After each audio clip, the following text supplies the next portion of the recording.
Welcome all to the Mining Guild of Kelzakin. As you can see, we're cave dwellers as well as industrious, gaining us a lot of buffs to mineral output. We're doing the subterranean origin here. I decided to set the galaxy to tiny and put the endgame crisis to 25 times. This galaxy is so tiny. Wow. Oh my goodness. So it is very important to grab as much space as you can in this early game. One of the founding ideologies of our government is our fanatic pacifism. We will not fight unless forced to. Through the next few years, we steadily expanded, setting up our first colonies and starbases. Upon finding what appears to be a pre-FTL civilization with 29 people living on it, I think we're gonna reveal ourselves to them. We come in peace.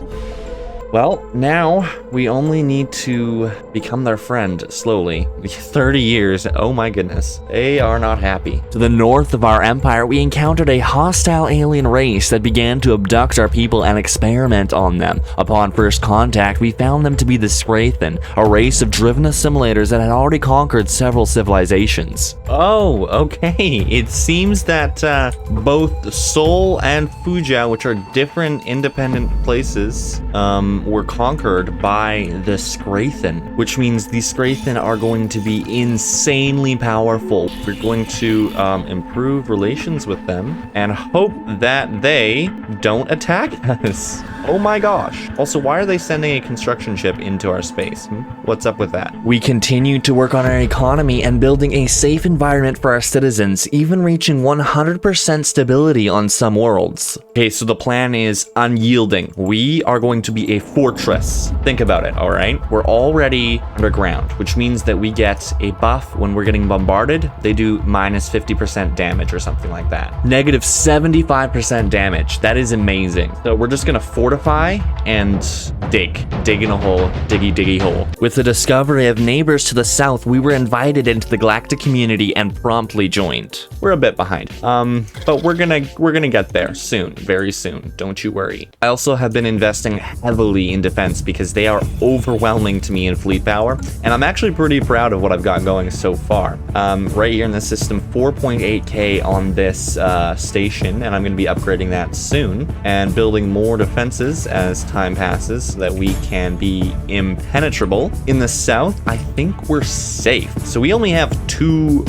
borders. I then sent envoys to the mega corporation to the south, creating commercial pacts and eventually a defensive pact. Hey, now that we have a migration pact, we can actually start colonizing some of the planets in our space without getting those major penalties, which is great. So we get one more to add to the list, and we're out of consumer goods. Oops. All right, not too much has been happening for this first little bit. We've basically just been slowly increasing our economy and becoming friends with everybody that we can, as pacifists would, and of course, digging a whole lot, as much as we can. And it's amazing. I love digging. Okay, check this out. This civilization is undergoing a robotic uprising right now. They're gonna lose, and they're in the early space age. This is like us. This is literally what's happening. Elon Musk just announced the Tesla bot, and then they started attacking. As the last humanoids fell, the robotic hive mind took control of their government. What is going on here? 4,294,967% health? Perhaps we shouldn't research further into AI.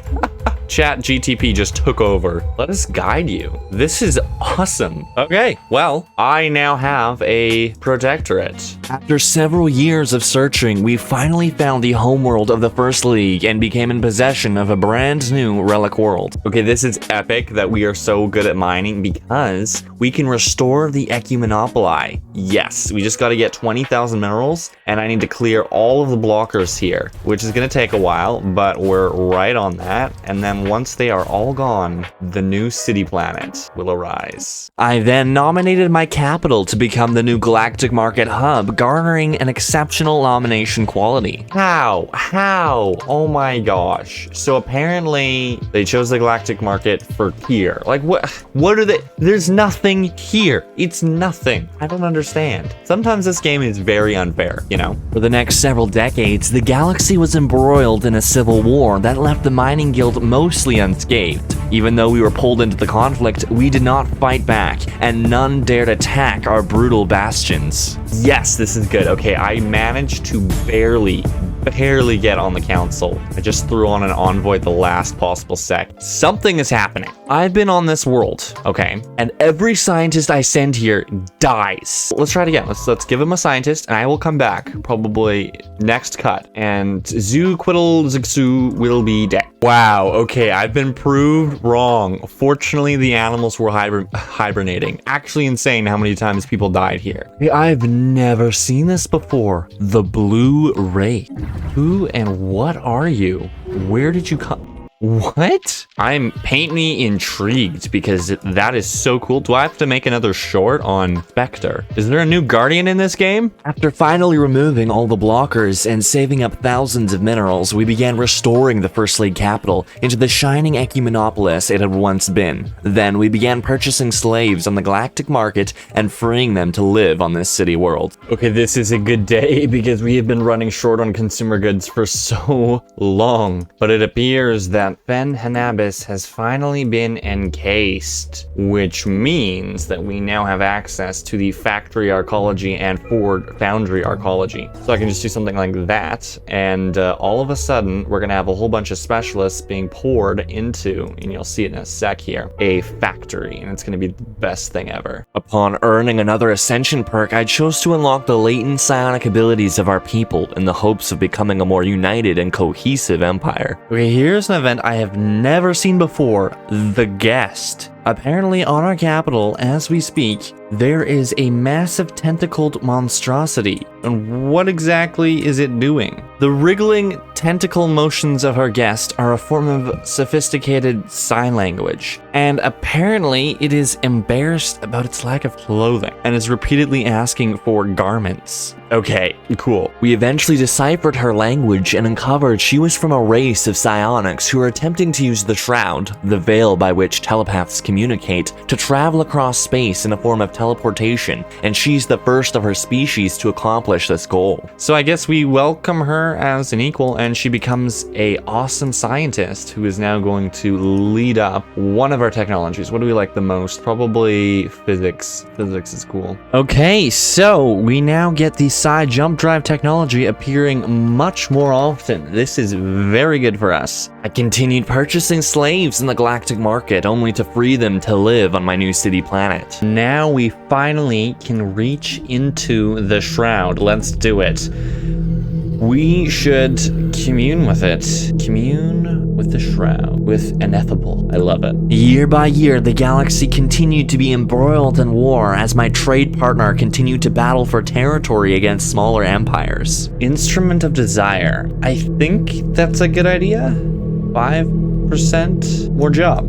Yeah, let's do it. Let's do it. Yeah, I'm sure it's nothing bad. This is a great idea. Okay, yeah. For the next 30-odd years, we focused heavily on research and economy, building a science nexus, and filling up the ecumenopolis to the brim. Okay, so I've been playing off camera for a little bit, and one of my scientists was developing this anti-aging cream, but it wasn't a success, so they decided to sell it on the galactic market. And look at this, Fountain of Gold, 200 energy credits every month for 5, that's amazing, for 5 whole months, or 5 years, like wow. Eventually, the empire that had vassalized the Snallic Union collapsed as a result of the war from our friends in the Mercantile Union, allowing us to swoop in and offer our protection of their worlds in exchange for their vassalage. Okay, this is interesting. We can choose a patron of the Instrument of Desire. I'm gonna do the Crown Prince. He is now immortal. That's awesome. So when this guy dies, he takes over, I think. I decided it was time to prep the galaxy for the incoming crisis and nominated myself to be the Galactic Custodian in order to raise fleets and bring galactic unity. Yes, Galactic Custodian. Okay, and nothing is even going wrong. Yes, yes, the Galactic Defense Force. This is very good. This is so funny. Nobody's gonna support this to remove the custodianship term limit, but nobody is opposing it either because everybody loves me. so much. Once the city planet reached a population of 200 billion, I made it the capital of our empire since it was the most powerful and logical location of our government. And with my new capital, we bidded to move the galactic market and succeeded in transferring it to Fen Hanabis, making this, I would say, the center of the galaxy. Okay, the endgame crisis is here now. A storm is on the horizon. And just like that, the Galactic Imperium. Here. With the creation of the Galactic Imperium, I quickly began to prepare for the oncoming crisis, readying our fleets and the Galactic Armada to deal with the extragalactic threat. Okay, Ascension Tier 10. It is as good as it can be, and it's amazing. And I can upgrade my wow. Imperial Palace. Oh my gosh. I am so excited to see what this is. All right, they are almost upon us, and it looks to be the Praetorian Scourge. I haven't had this one since I first started playing Stellaris. Okay, here we go. Establishing visual feed of the Praetorian Scourge. Now, this galaxy is so tiny. It is going to be interesting to see who falls first and how fast they fall. The Praetorian Scourge attacked from the top of the galaxy, entering Scrathen space with fleets consisting of 1.3 million fleet power. Okay, something has become very clear to me. I am not good enough at this game yet. In case you didn't see, that's 4.8 million, 4.3 million and 4.3. I'm actually dead. Okay, that means that everybody needs to go here because they're coming. They are coming. I'm trying to get the Galactic Threats Committee through for a plus 20% damage to the endgame crisis. I just went to my Mercenary Enclave and got a bunch of stuff that's going to help us out. Tactical Insight on the Praetorian Swarm, which is already done. And I also managed to buy up for the Starbase over here. Where is it? Thank you. I'm building up a Mercenary Garrison. So we have the Command Center and the Mercenary Garrison, plus all the hangars, plus all of the defenses, plus all the ships. In combination, everything I had prepared gave me the ability to output twice the damage I normally could have, giving me better odds in this impossible feat. Okay, this is it. Yep, if we can beat I think we should be able to beat 1.3 million rather easily. Yeah, we're tearing them to shreds. This is great. Okay, they stood no chance, although we did lose a few ships there, which is unfortunate. Let's look at the battle here. We lost a few ships, but the good part is all the ships that we lost were all from our mercenary enclaves, which means the mercenary enclaves just have to fix them up. They, however, only lost 7 ships, which is, yeah, not the best for me. We continued to prepare, building fleets as fast as possible and repairing defenses, although it seems another attack fleet was already on the way. Okay, this is it. This is the biggest test we will face. 5.6 million fleet power. Okay, here we go. All of our fleets are moving in. I tried to stagger them as much as possible, and we lost our mercenary enclaves pretty quickly, but we are definitely doing a lot of damage to them. Their first fleet is down. We are losing. Oh, no. I'll give you... It could have been close, but they were just too strong. Much too strong. I'm going to play for another 10 years to see what we can eke out, but after that, I'm going to give up. And now, the center of the galaxy falls. And with that final strike, our government gave up, accepting defeat. Thank you for watching this video, and if you make it to the end, please consider subscribing. It really helps me out and encourages me to continue making these videos.